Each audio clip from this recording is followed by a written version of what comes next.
Welcome to another fun chat for the Sleepy Hollow Book Club. We're doing the bicentennial celebration of the Legend of Sleepy Hollow this October.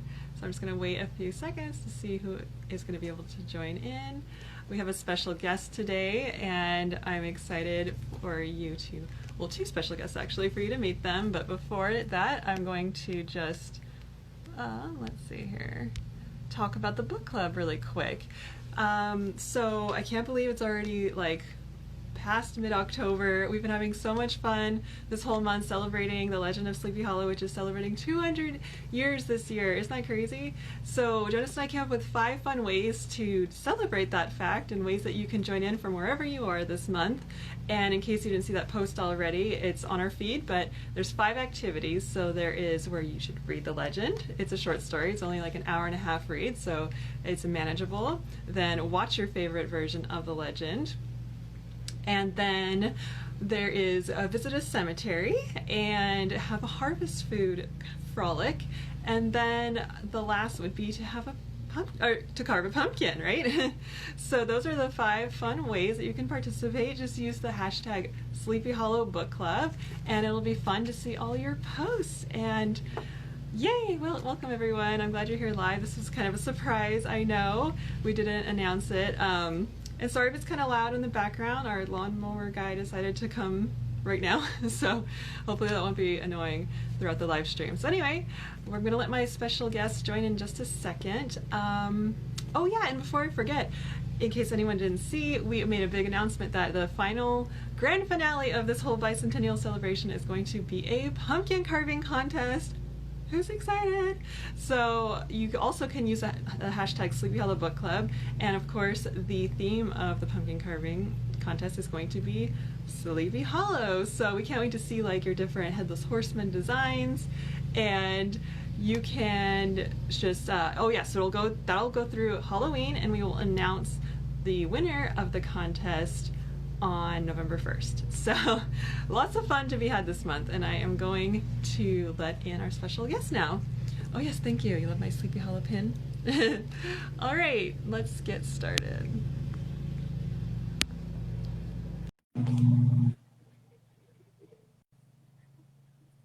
Let's wait for them to join in. Hello. Hi. It's working good. I'm Shar, and this is Sarah. Hi, I'm Sarah. Wonderful. So excited to have you two. And we're excited. So tell us who you are, where you're at right now, and everything. Okay, well, I'm going to introduce Sarah, then she can introduce me. Sarah, we're a historical society serving Sleepy Hollow in Terrytown, and we have a special Irving exhibit up, so the timing's perfect, and we're all about Irving. And Sarah's our executive director, so she can tell you a little bit more about us. Stand on my tiptoes because she's got go too low. My name is Sarah Masha. I've been the executive director here for a number of years, and I actually was born here. I was born in what's now Sleepy Hollow, and grew up here and spent most of my life here. So I have been steeped in Irving history my whole life. And so this is a little bit of a dream of mine to be here at the Historical Society, because my mom used to bring me here when I was a kid. So, you know, we're happy to welcome you here and to show you some of the stuff that we have. And Shar is one of our trustees on the board of directors right now. Yeah. Wonderful. And we love Cobweb Cottage. So. Thank you so much. So I have to say really quick that thank you to you guys for providing information for the book club's discussions and information on Irving on our blog. So I'm excited to also find out, share the knowledge of everything here today. And so yeah, I really, really appreciate you guys filling us in with all the fun facts about Washington Irving, and it's been wonderful. I love learning all about the history. Great. So we can show you some things that we have here, answer some questions that you have. We're at our disposal today. Thank you so much. So I thank you for taking the time, because I know you guys are busy doing like historical walking tours this October. How's that been going? It's great. We have 3 different tours that we do. One is through Terrytown, the history of Terrytown. One is the history of Sleepy Hollow, but the main one this year, and every year this time of year, is through the Old Dutch Church burying ground. Mhm. We do in conjunction with the Friends of the Old Dutch Church. And it is Irving themed. We look at the inspirations he drew from the area and the people in the burying ground who inspired him, and the stories and the legend and lore that inspired him. And I don't know who has more fun, us or the people on the tour, but we love it. We absolutely love it. Yeah. Oh, that sounds so much fun. I've been like, Genesino is always busy pumpkin carving in October, so I was like, oh, we have to go on a tour. I don't know if we'll be able to make it this October, but we would love to. We'll do a special, so just let us know when. That would be so cool. I know, that would be so lovely, and I would love to be able to see the Historical Society building that you're in right now one day, because what year is it from? It's the Jacob Odell House. It was actually built in 1848 to 50, some time zone. So it is a Victorian house. Lots of stories, lots of rooms, and a nice tower in the front of it. Jacob Odell actually became the first, what we call now mayor, but he was called president of Terrytown when Terrytown was incorporated in the 1870s. So we've been here since the 1950s in this house. So. Oh, that's so amazing. The house is so beautiful. I've seen it from the outside driving by. Yeah. And now I get to see like a little bit of the inside. How nice. Yeah. It looks beautiful. So in case I wanted to mention to anyone who's watching live right now, feel free to ask any questions as we go along. Anything about Irving or the legend, Sleepy Hollow. But I feel like a lot of people don't realize, first of all, that Sleepy Hollow is a real place. Have you guys gotten that a lot? And people don't really know like the history behind the two villages, Terrytown, North Terrytown. I think that's really interesting. Is there a way you can maybe share about some of the name change? Because I think that's really interesting. The names of the two villages, have changed rapidly over the years and back and forth.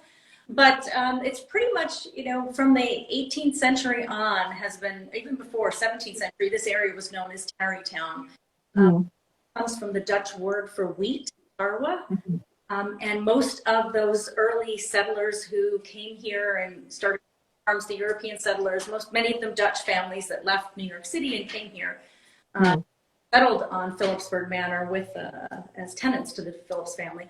They were all growing wheat. And so from the water along the Hudson, you can imagine the whole hillsides here were just golden with wheat. And so people called this Wheat Town or Tarwe Town. Came in, and eventually it became Terrytown. The name just sort of, as much as I love Washington Irving's story about how everybody used to tarry in the pubs, it really is Wheat Town.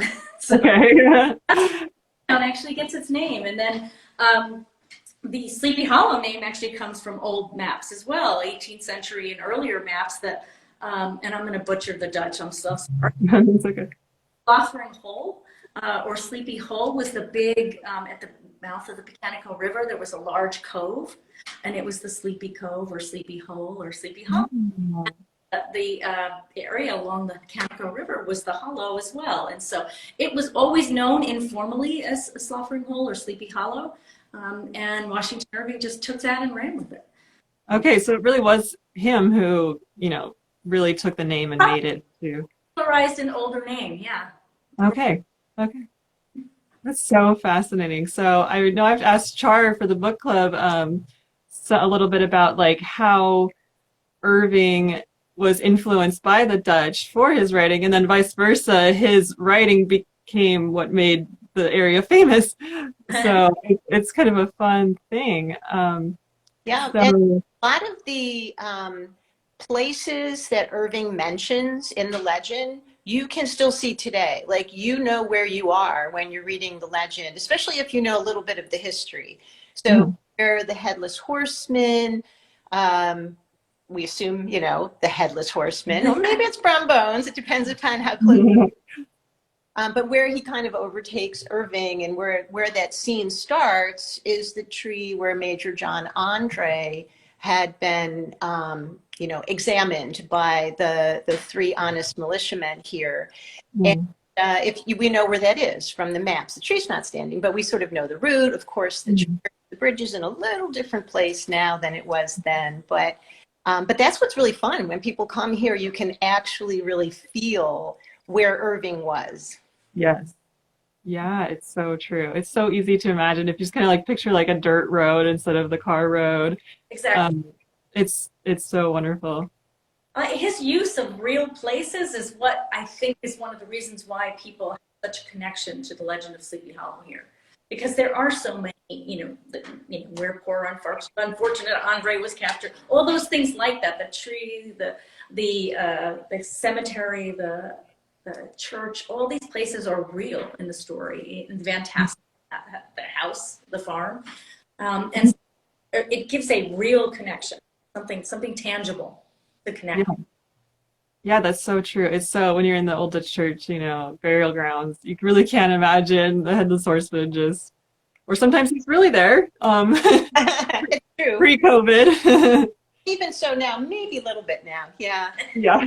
And then when you're wandering the burying ground, you see some of the gravestones for the names that Irving would have heard, especially that first summer when he was 15. And he had come here because of a bad yellow fever epidemic in New York City. We can see that now, right? People at the time didn't know exactly what caused yellow fever, but they knew if you were in the country, they didn't see the incidence of it. So he was here with his older brother, and who had married a local girl, Julia Paulding. Any of you come here, you'll hear us talk a lot about the Paulding family, Revolutionary War heroes, civic heroes, well-known family writers. And so one of Julia's younger brother, James Kirk Paulding, a little bit older than Irving, became really Irving's best friend and co-writer. He made a best friend for life that summer when he was 15. And he and James Kirk would wander the burying ground together, attend services in the old Dutch church, maybe sneak out a little bit because the services were kind of long, right? And Irving would see a name, Katrina Van Tassel's name on a gravestone, and he would hear a story that it was only 15 years after the end of the Revolutionary War. So the war was fresh. People were telling those stories, especially people that had lived through it. Sometimes the story got a little longer with the telling, right? Yeah, but he'd hear the stories where he'd pick up some personalities. He'd see the names on the gravestones where he'd pick up names, and they just sort of mixed them all up like some kind of surprise soup and came up with it. Because even the name Ichabod Crane wasn't from the old Dutch church, but a real person, right? Staten Island. He's Staten Island. You will see the monument to Ichabod Crane. Yeah, and we understood he was none too happy, because that's, now there's a team Ichabod and a team Brahm, as you know, from, some people really love Ichabod. Others might say it's not the most attractive portrayal of someone. The real Ichabod Crane probably wasn't too happy about that in the moment, but yeah. Gonna do. It's like a film version when they're like, that's not how I look. Exactly. It's so funny. What team are you guys on? I'm on Brahm. Yeah. Okay, I'd love to hear why. Girl, you're always a local girl. The local boy, yeah. Yeah, but it's a fun discussion in the book group to see, different people read the story differently, right? And however you read it, that's an authentic experience of you enjoying it. So there is a lot of Team Ichabod. I would actually say most of the people in our book group discussions are Team Ichabod. They start off that way. Yeah. Well, I still think about the book discussion that I got to join with you guys last summer as a part of the bicentennial, which and Char, I know you told me you ended up hosting like over 30 book club discussions. A lot. And the one you were in, we did in the Sleepy Hollow Cemetery, which is right next, as you know, to the Old Dutch. There's two cemeteries right there, the Old Dutch Church burying ground. And in their Irving Chapel. So that was super special. And it was getting dark. It was so much fun. That one, yeah, it was so cool, like cozy and spooky in there. Yeah. And we did one in the Old Dutch Church itself, which there's no electricity, so it got dark, and we had candlelight only. That was very special. Oh, and cool. In various different places. Yeah. Yeah, so I love the discussion, how you guys hosted it, all the background information, and yeah, you really got us thinking. I was still thinking about it. This was before, we even formed the book club ourselves with Julia of Horse Feathers. So it's fun now. That's kind of come full circle into the end of the bicentennial here. Absolutely. Yeah. Yeah, and Julie's a big supporter of the Historical Society too, as she is the whole community. So, absolutely very civic-minded person, and it's great that you're doing the club with her. Yeah, yeah. I know we were planning to have it more in person, like at Horse Feathers, but then obviously she got really busy, saving her restaurant, and we volunteered to take it virtual. And it's been, then it's cool. You can do it this way and have everyone join in. Well, been around a long time too, and that had when I was younger, that it started out with such a real theme about writers. It has the images of all the writers, and it felt like you were in somebody like Washington Irving's study eating dinner. Horse Feathers. So it's a great place. It's a great place. When eventually you get back to doing it in person, it'll be great. Yeah, that's exactly why. It just has that whole, author atmosphere, and it's wonderful. So I'm embarrassed to say that even though we've lived here 3 years, in like 4 years actually, we didn't visit Sunnyside till September for the first time. Oh, well, better late than never. Yeah, but I've heard other residents in Sleepy Hollow say that they've either only been there when they were a kid and not as an adult, and it's kind of funny. I would say that that's true for a lot of people. It's such a beautiful place. Oh my goodness. Even Phillipsburg, we have a lot of people that say they've lived here forever and they've never stopped in the Old Dutch Church or the Old Dutch churchyard. Okay, that's interesting. But there's, it is interesting. You sort of, it's almost like you take for granted all these historic sites around you, all these great, wonderful, buildings and the cemetery and all these wonderful places, because they're always going to be there. So, I'll get there, So, but. Yeah. So do you guys have a favorite spot around town? Oh, sorry, Char, were you going to say something? Well, I was just going to say, can we tell you a little story about a house near Sunnyside that has a connection to Irving? Oh, yeah. We were successful last year, sir, at landmarking a house that's right on Route 9, aka Broadway, aka the Albany Post Road. And we did some research. We thought it was pretty old. Sarah had heard growing up that it was very old, but then came time for it to be sold, and we thought we really wanted to landmark it. So we dug deep into the research, and we found it was a tenant farmer house on Phillipsburg Manor.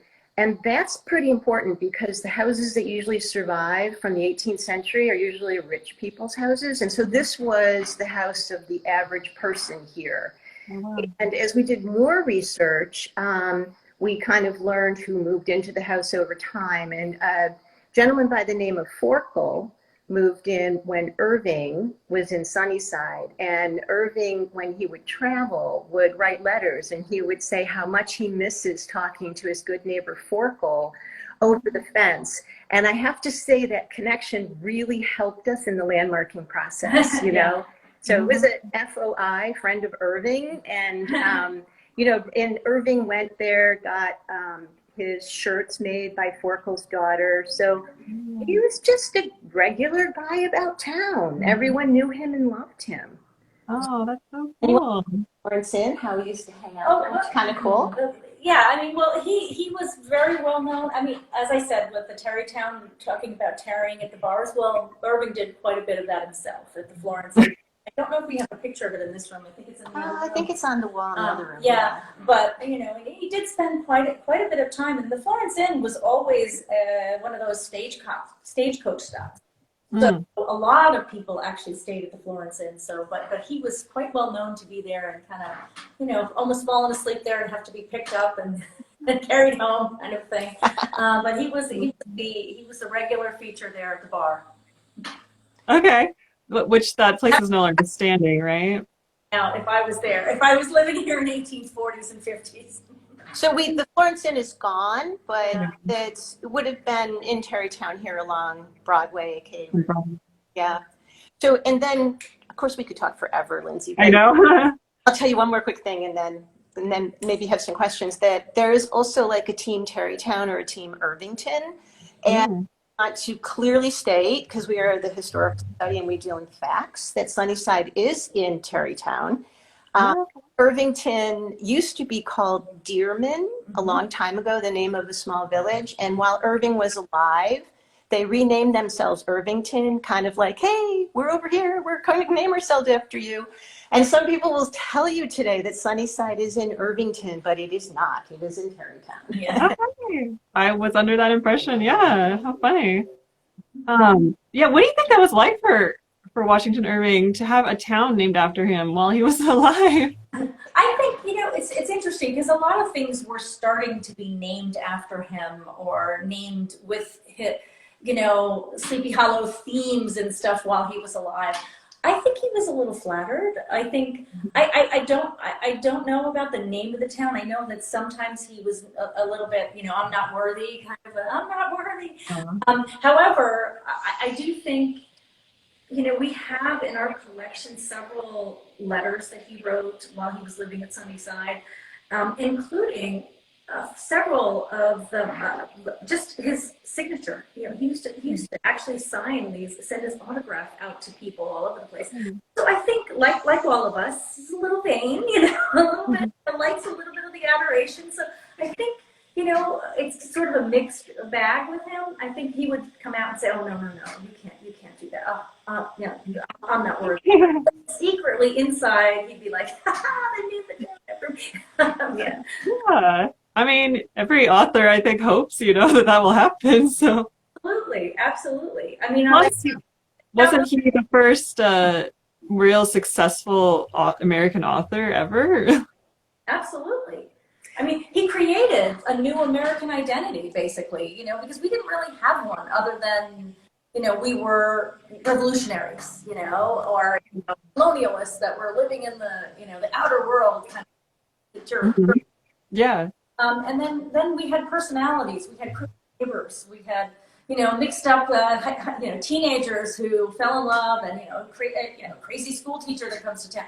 And we were like every next door neighbor. Everybody could relate somehow to each of his characters because they were us. They weren't, kings and queens and knights and all kinds of things. They were your neighbors. So. Oh yeah, I love that. That made me think of how he says in the legend that the boys are the Sleepy Hollow boys. Yeah, exactly.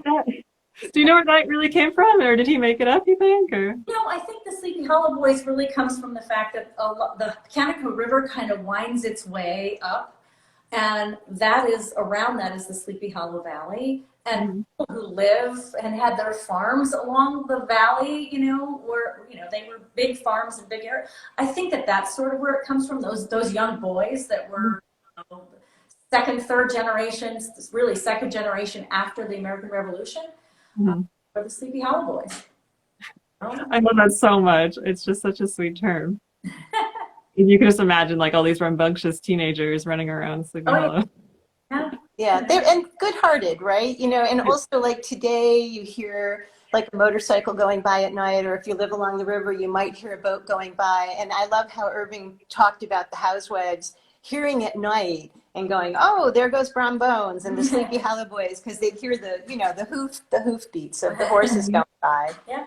So yeah, the way he even like when they said that Ichabod Crane was walking home at night singing songs to himself because he was scared.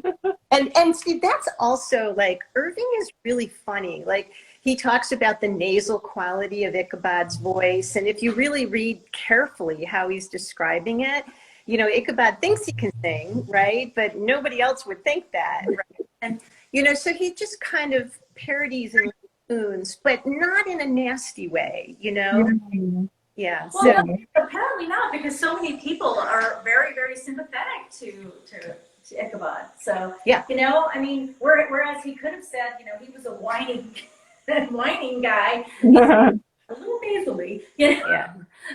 And he presents it sort of so he's other, not local kind of thing.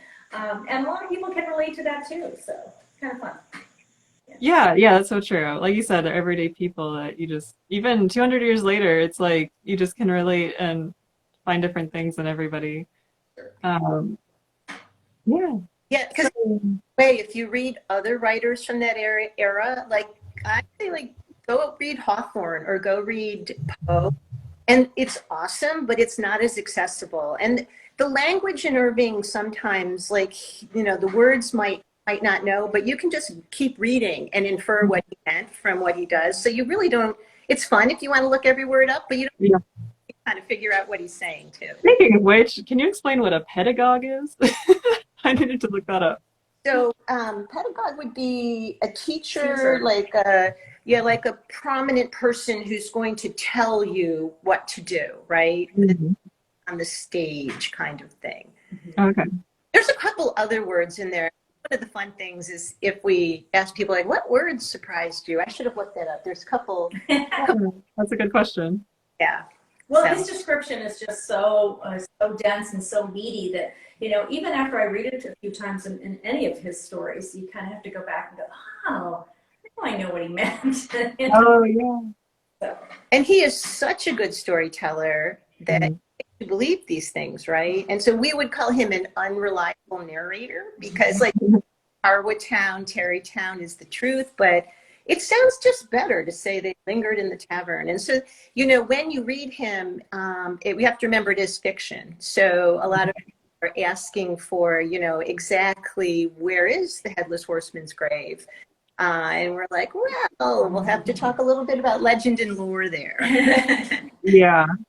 Yeah. So could you share a little bit about the Dutch, history or influence behind the Headless Horseman, or the folklore there?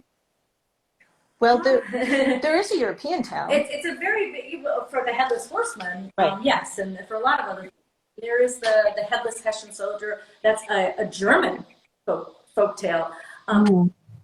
Know the whole translation, but you hear these sorts of things, and Irving had access to them even before he wrote this story. When he went on his grand tour, 1801, 1802-ish. Traveled around. He did go to Germany. He did sort of search these short stories and folk tales and things. And I can imagine in his head he's thinking, what a great way to tell a story. I'm not going to have to write a 900-page book. I can just write a 30-page story, and it'll have just as much of an impact as something that was just took me years to write. So, but the Dutch, the way of life here was still sort of. There was a lot of people still hanging on to that. But not only Dutch. I mean, there was the Swiss families. You had the Roemers, who were very prominent in the area that I'm sure he ran into. But just being able to see all the country life, I think, is what he got from that. And I don't necessarily think it's only Dutch, because I do think there was a lot of English that had some of the similar, traditions, etc., that he reiterated in his stories.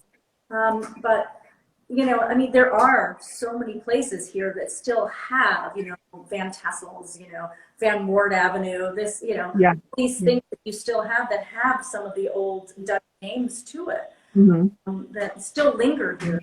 And when I was growing up, there was a lot of families that would still have Dutch names here. So it's getting a little bit different. We're a mobile society now, so there's a lot less of that, the old Terrytown, the old time, but there's still enough there that you can sort of see that what it might have been like, when he was here. And, Yeah. Well, one of the things I think really brings it to life is when you're right outside the Old Dutch Church. Oh, yeah. And the tombstone, the gravestones there that are written in Dutch is just like, wow. John Zurcher, he's the guy who actually carved those, and he was extremely well-known carver all over the place, and he has such beautiful. The carvings are so beautifully done, and he's the one that has the holy face. And he also, as Shar found out when she was doing research recently, did carving for some of the mileposts all the way along Route 9. Oh, cool! Giving us the miles all the way from City Hall in New York City. And we have another really famous carver. His name is Solomon Brewer. And as Sarah said, they're soul effigies. And so I know that there's some people on the call that probably know what those are, but on the top of the gravestone. Death's heads is another word. Yeah, they kind of look like a head with wings. And, Dutch were about, okay, you died, but it's okay, right? There will be a rebirth. You're going to go to heaven. So, you know, later it gets like you die and you're going, you know, it's Death not a good conquers thing. all. Right. Death conquers all is one of them. Sorry. Yeah. And so Solomon Brewer also, people come to the Old Dutch Church Burying Ground to see Zuricher and see Brewer. Brewer happens to be buried there, and his kids continued carving after he died. But they're really a massive amount of notable gravestones there. One of the cemeteries in the country, in the Northeast certainly, that has the, you know, is often studied for gravestone art. Mm-hmm. Oh, wow. That's so fascinating. Yeah. You may have some in the gravestone by you too. Who Yeah, knows? probably. Yeah. Yeah. You may have some carved by either one of these carvers there. Be interesting. Yeah. Yeah. I've always meant to, like you said, it's always there, so you don't take the time to research it. Wander around with you someday. Yeah, that'd be so cool. Yeah. Oh my goodness. Wow. Okay. If you wanted to check out some of the stuff we have here, Yes, please. we're going to show you, or Yeah, well, keep talking. I love the questions. we'll just show you quickly in case you want to ask a question who's been waiting in the wings very patiently here. So we the kind of handsome Irving. You know, there's pictures of him throughout his life, and some of them show a little bit more of how handsome he really was. So there you go. So that was a bust done in life. Yes. Are you seeing it, Lindsay? Yes, you are. You are. Okay. But this is a bust. Yeah, there's different types of, you know, people made death masks and people made life masks or life busts. A death is exactly what it describes. It's after death, you know, they put the plaster on to get the image of the person.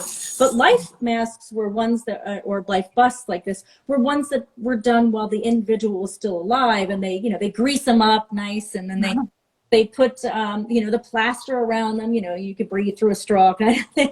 And then they, you know, once it sets, they cut it off, and then they can make their bust out of the, you know, the plaster that they have there.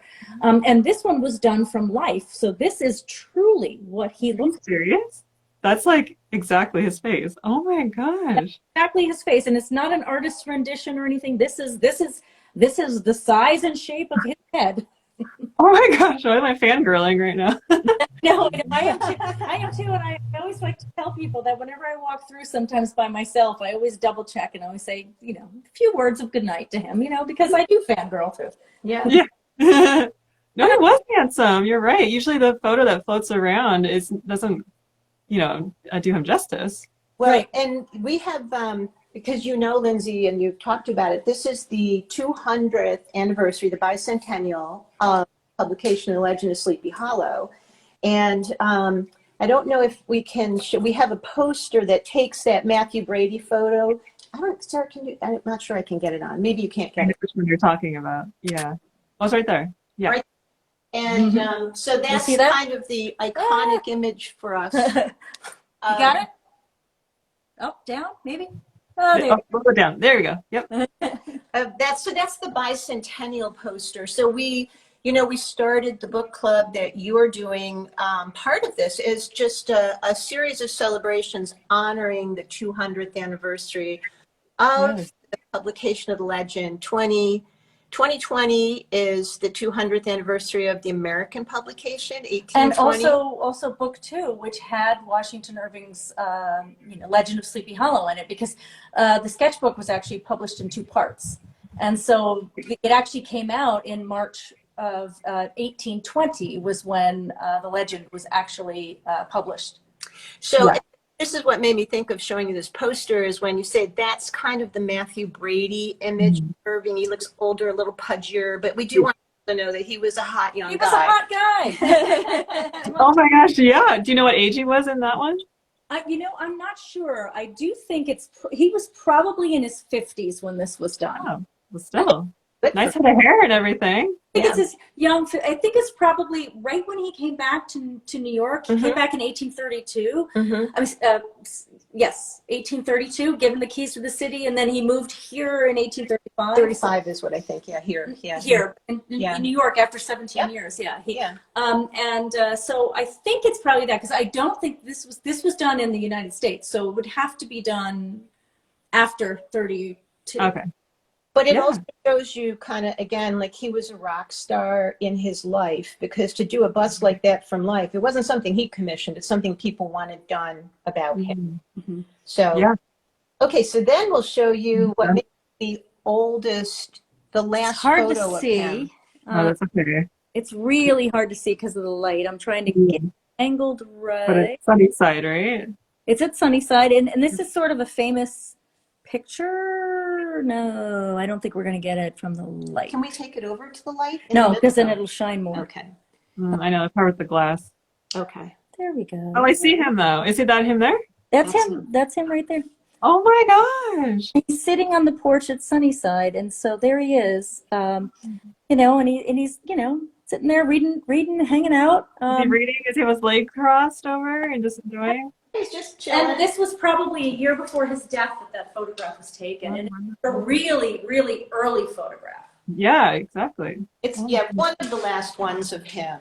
Okay. So yeah. So, and then, you know, Sunnyside, he bought an old Dutch farmhouse, originally probably built by Wolfert Eckert, and that's where he gets Wolfert's roots from. But Jacob Van Tassel, whose daughter Lainey is probably the inspiration for Katrina Van Tassel, was the owner at the time that Irving, well, during the Revolutionary War, probably at the time when Irving came here as a 15-year-old too. Oh yes. Yeah, so he would have known, he would have maybe visited there, and then he came back and got it. Here's, I want both instead. Wow, do you think it was like a secret little desire of his? He got it, and then the Sunnyside you see today doesn't look much like an old Dutch farmhouse, but and actually the British burnt down the original farmhouse. So yeah, let's see if we can show you. Can you see this? Oh, okay. Oh, yes. Oh, wow. Back, stop. There. There. So that's Sunnyside, and you can see Irving just kind of like Sarah Winchester Mystery Mansion, building, and he really turned it into this charming place that you just can't really see the old Dutch farmhouse, but it's there. It's on the inside. Definitely is like a fairy tale house. It is, exactly. That's exactly what you think of it, and you saw it from the outside at least, right? Recently. Yeah. Beautiful, and you can imagine him living there and thinking thoughts and, you know, writing.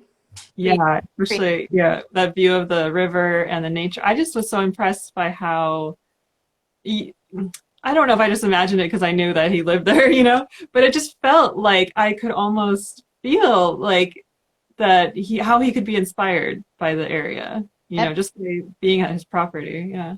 And also could get a little tick too, because there was no railroad when he first bought Sunnyside. And I don't know if you walked far enough down toward the Hudson when you were there, like the Metro North track goes right by Sunnyside, which is kind of cool because if you know it's there when you're commuting back and forth to New York City from here, you can see it every time by. But he was none too happy about the railroad coming through.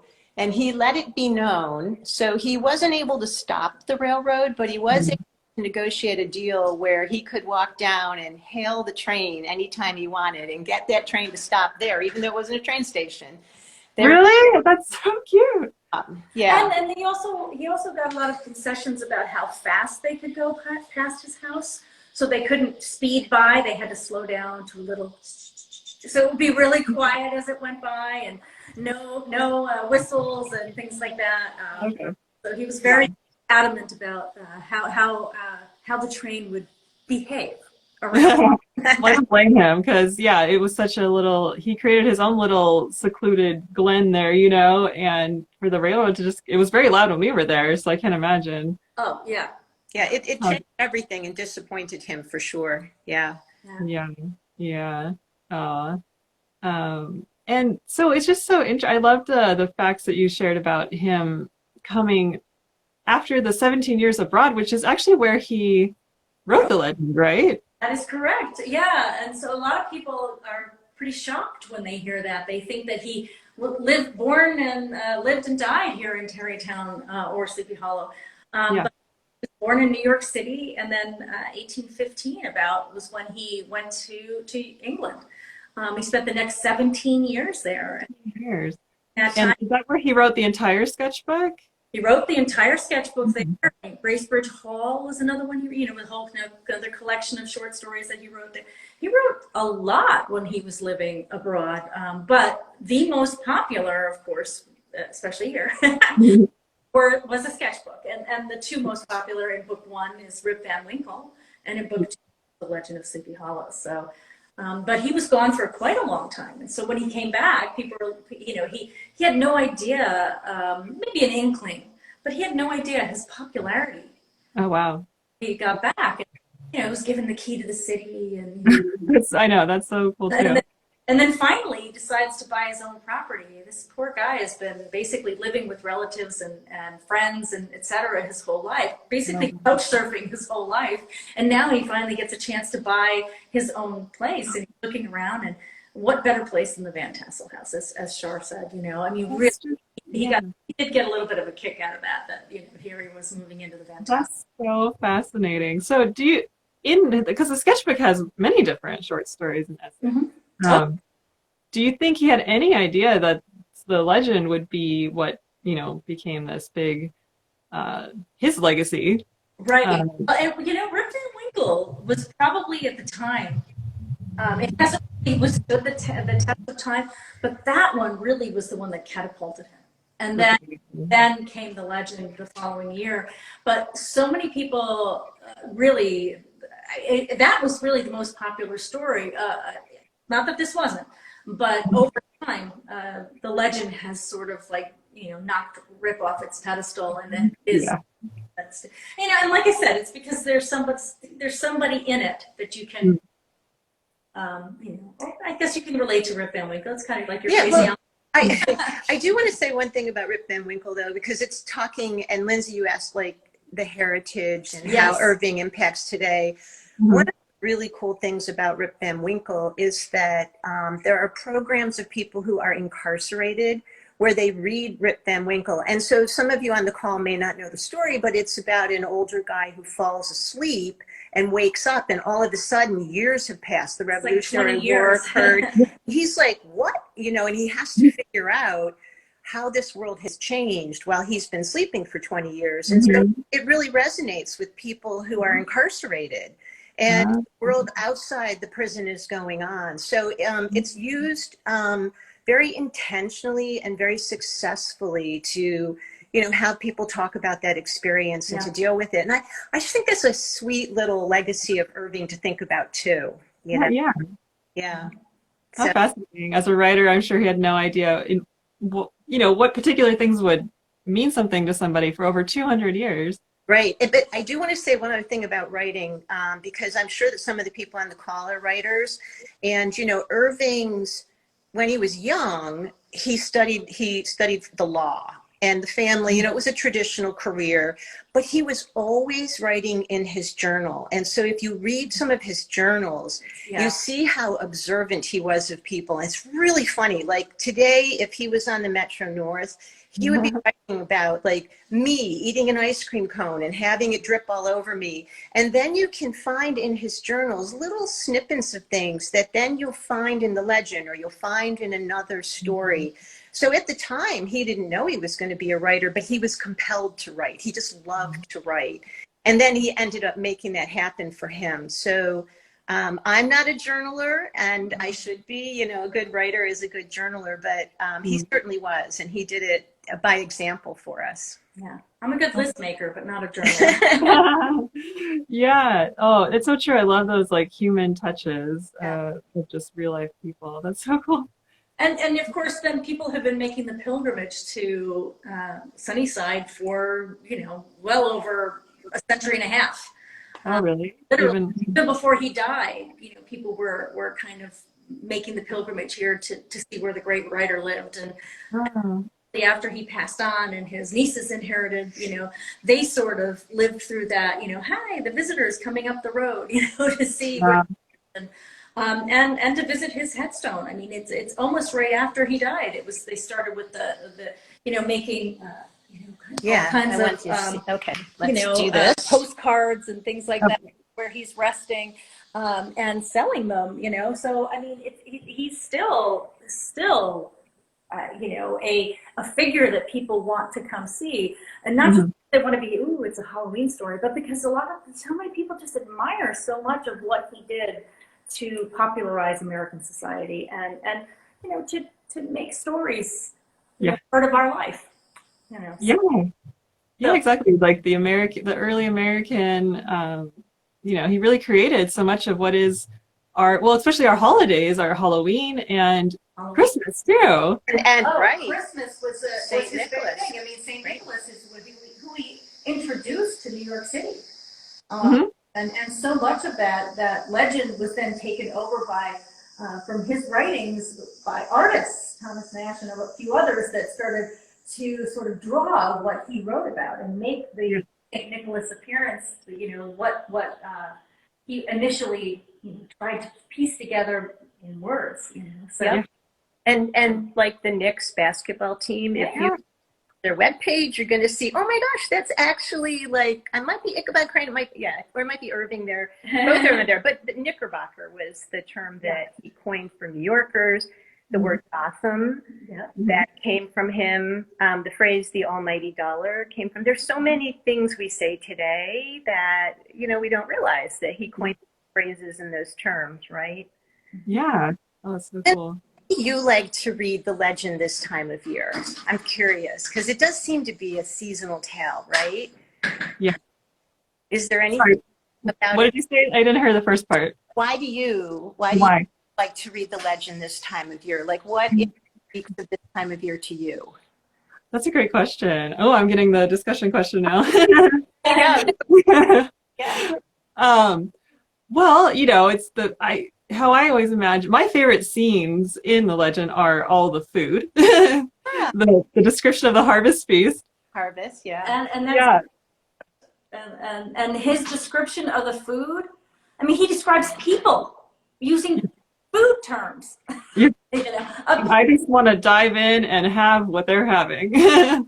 Yeah. Katrina is often turned into fruit or a peach. Or yeah, exactly. Read it now, you'll see all the ways he uses food to describe her. Yeah. Do you think because the harvest season, like, is that why the Headless Horseman was holding a pumpkin? Is it because it was harvest season, or where that came from? Yeah, sure. And it is now we go, oh yeah, he's holding a pumpkin because it's Halloween. But at the time, there was this exactly. So now we've adopted that image. But yeah, at the time, were they even really carving jack-o'-lanterns? No, they weren't. No.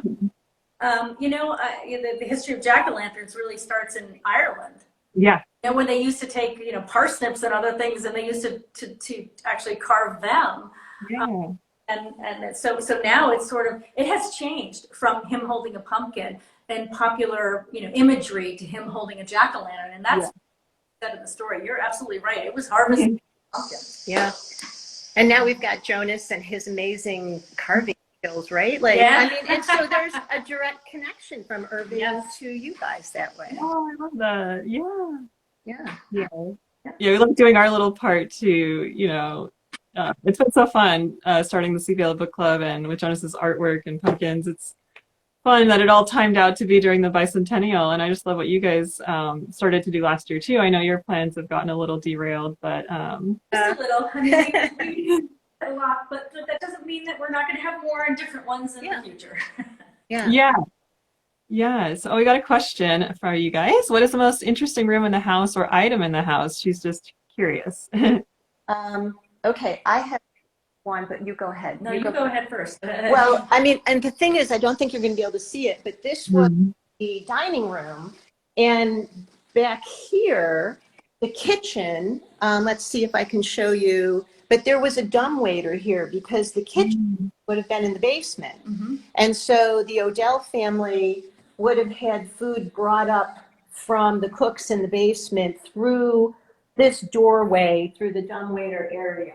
And I just think that's pretty cool to think about. That was the technology of the time. So I can't actually open the door, but I like that piece. Well, the best thing about it is that there is still, when they called down to the kitchen, they had, can you see it? It's a speaking tube.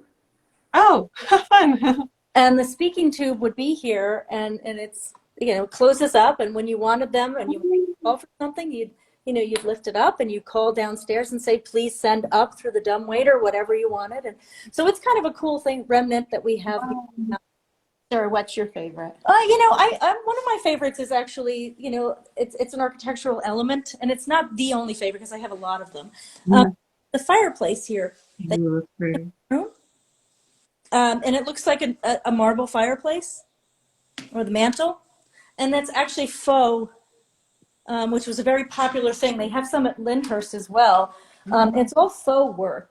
I don't know if I can get it to go right on the fireplace. So it was That's really beautiful. faux. It's that it was dark. to be It's real. too dark. But this is faux. There is, if you look at the wall, there is no fireplace behind Oh, it. that's so funny. Just for sure. But there's things like that. But we have so many cool artifacts in this house, and so many great paintings and things that relate to Washington Irving, the legend. Two things that I kind of like is an old.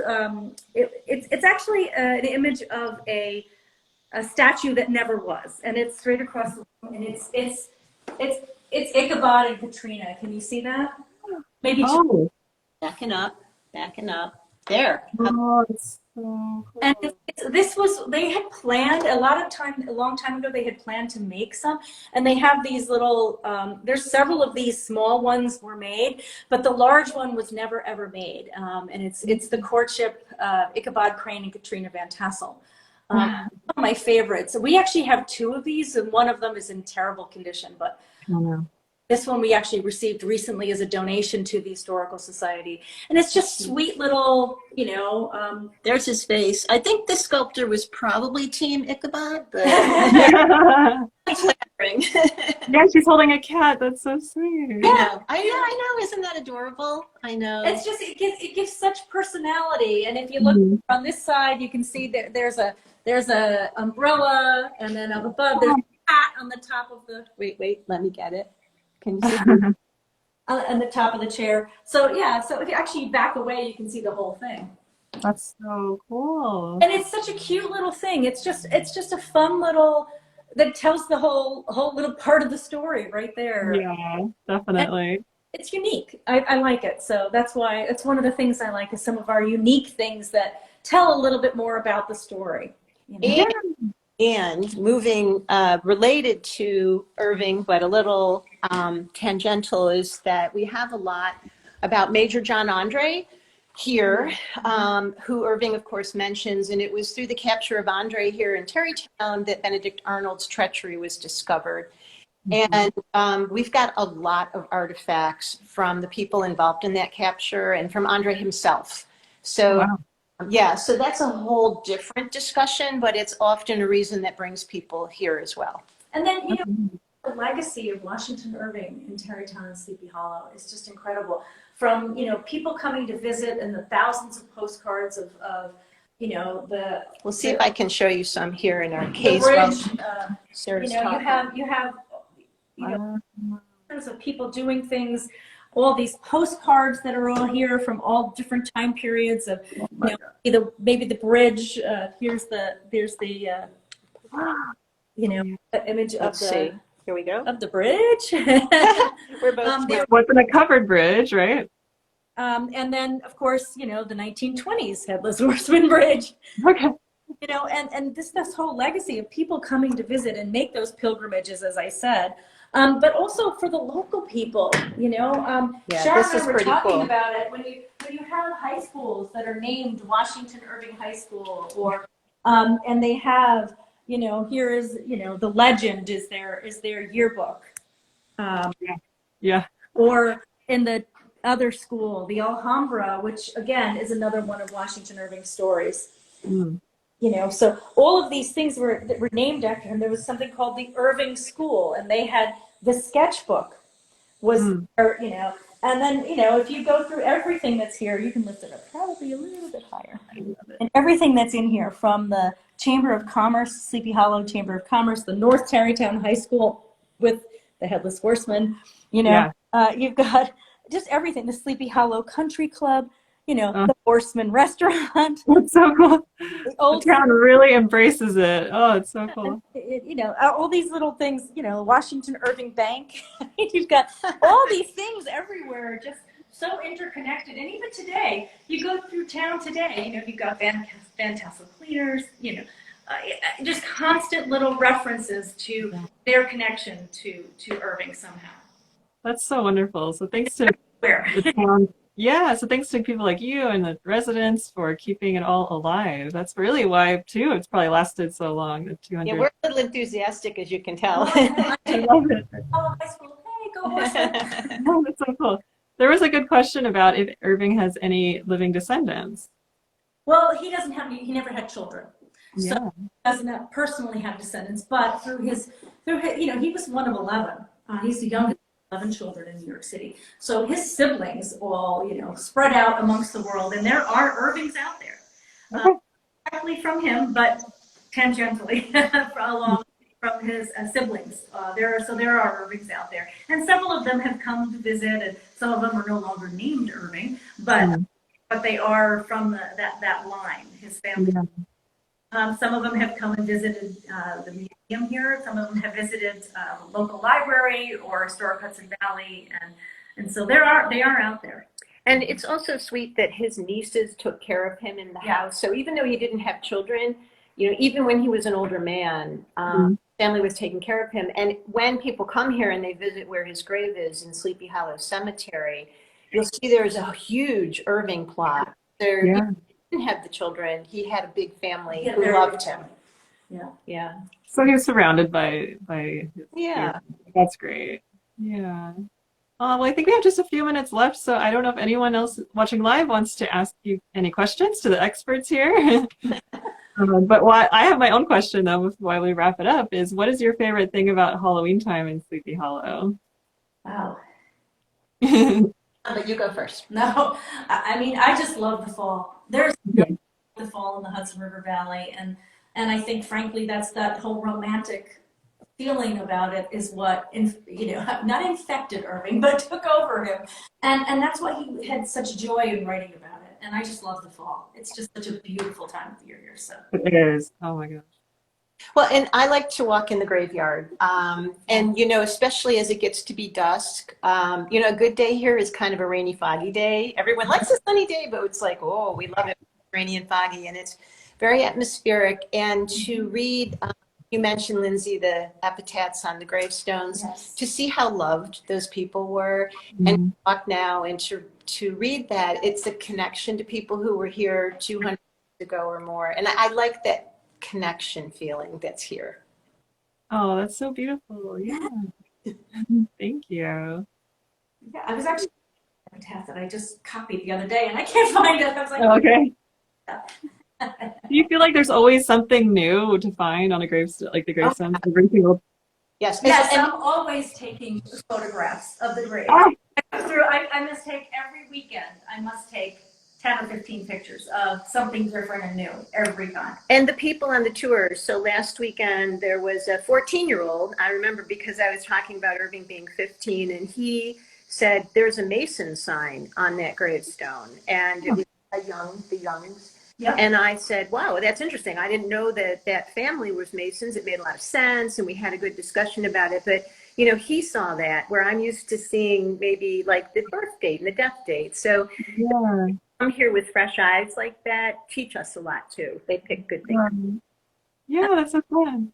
The genealogy of them, to take somebody's headstone and then find out who they were. Yeah. And that's what I do at night. Yes, until you can see me in my, I'm like, who is Requa and how can I tie her into the Yeah. Oh my gosh, that's so fun. Well, I'm glad we are like-minded people who just like walking around in cemeteries and learning stories and telling stories and carrying on the legend. So I really, really appreciate you guys taking the time to chat with me in your busy October. Hey, you too. Shard she loves your place, by the way. So I heard a lot about it. I haven't seen it myself, but next time I'm driving by, I'm gonna stop. Yeah. And no, Yeah. We love having you guys here and Yes. bringing out and what you're doing this October, despite COVID, It's great. to really celebrate and enjoy the area. It's fantastic. It really is. So thanks. Oh, thank you. Here. Oh, to you guys too. This is wonderful. Okay, I hope to see you guys from a socially distanced, friendly place soon. And enjoy your Halloween time. Okay. Yes, thank you. You too. You All too. right. Okay, thank you. Bye for now.